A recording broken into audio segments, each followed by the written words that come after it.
22 سپتامبر سال 2021 تخمیناً ساعت 02:00 دقیقه راننده автомашинаи тамғаи مرسدس بنز قربونов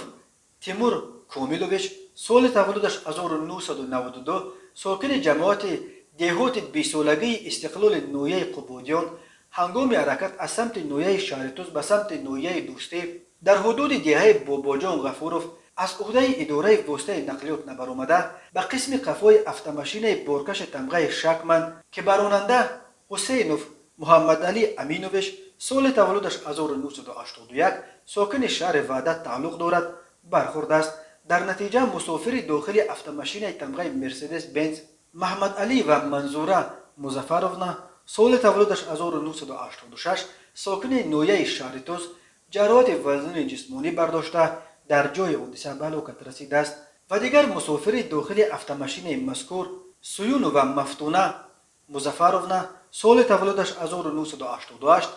و خلیفه و عدالت سال تولدش 1990 استقامت کنندگان جماعت دهات ناصر خسرو جراحات گوناگون جسمانی به سلامتیشان برداشته در بیمارخانه بستری گردیدند. در نتیجه برگزار نمودن چاره‌بینی‌های اپراتیوی جستجویی از جانب کارمندان میلیسیا جوانزن 22 ساله ساکن نویه یاوان همچون گمانبر در صادر نمودن کردار قلابی دستگیر کرده شد. نامبرده روز 3 مارس سال 2021 با روی فریب به باوری جوان 22 ساله ساکن امین نویه در آمده از او 126,800 سومانی گرفته وعده داده است که برای او تلفن موبیلی تمغه آیفون 12 و خانه استقامتی گرفته می‌دهد، اما وعده‌های داده‌اش را اجرا نکرده مبلغ‌های به دست آورده‌اش را به منفعت شخصیش صرف نموده است. نسبت نامبرده پرونده جنایتی با ماده 247 قسم دوم کودکس جنایتی جمهوری تاجیکستان آغاز کرده شده تفتیشات ادامه دارد.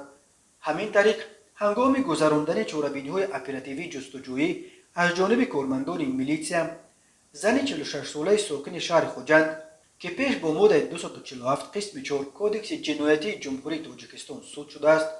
با گمان صادر نمودن کردار قلابی دستگیر کرده شد. نامبرده ماه مارس سال 2020 با روی فریب به باوری مرد 38 ساله ساکن امین شهر درآمده خود را کارمند متخصص شعبه زمینساز معرفی نموده با بهانه جدا نمودن قطعه زمین برای ساختمان بنای استقامتی از او $88,000 آمریکایی گرفته به منفعت شخصیش صرف نموده است. نسبت نامبرده پرونده جنایتی با ماده 247 قسم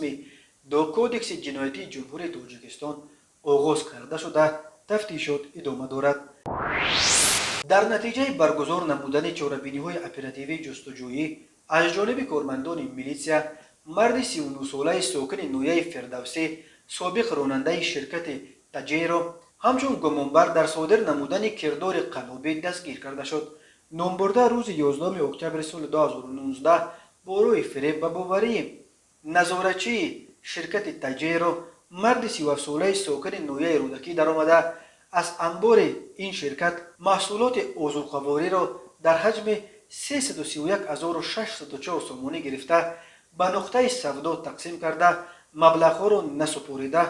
به منفعت شخصیش صرف نموده است.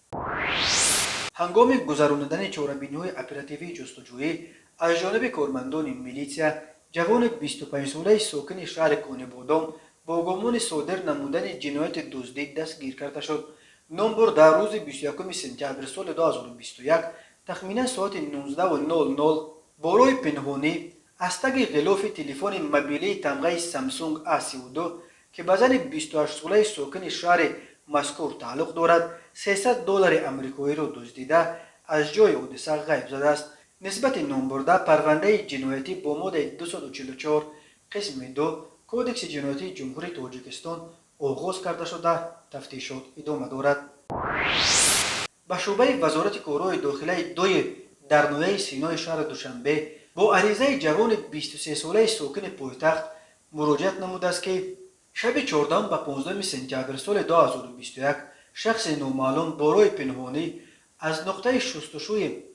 автомойка واقع در محله اسپیچک автомашинаи تمغه اوپل استرا را غیر قانونی هی کرده برده است. در نتیجه گذراندن چاره‌بینی‌های اپراتیوی جستجویی از جانب کارمندان میلیسیا مرد 24 ساله ساکن نویه فرخار با گمان غیر قانونی های کرده بردن واسطه نقلیات دستگیر کرده شد.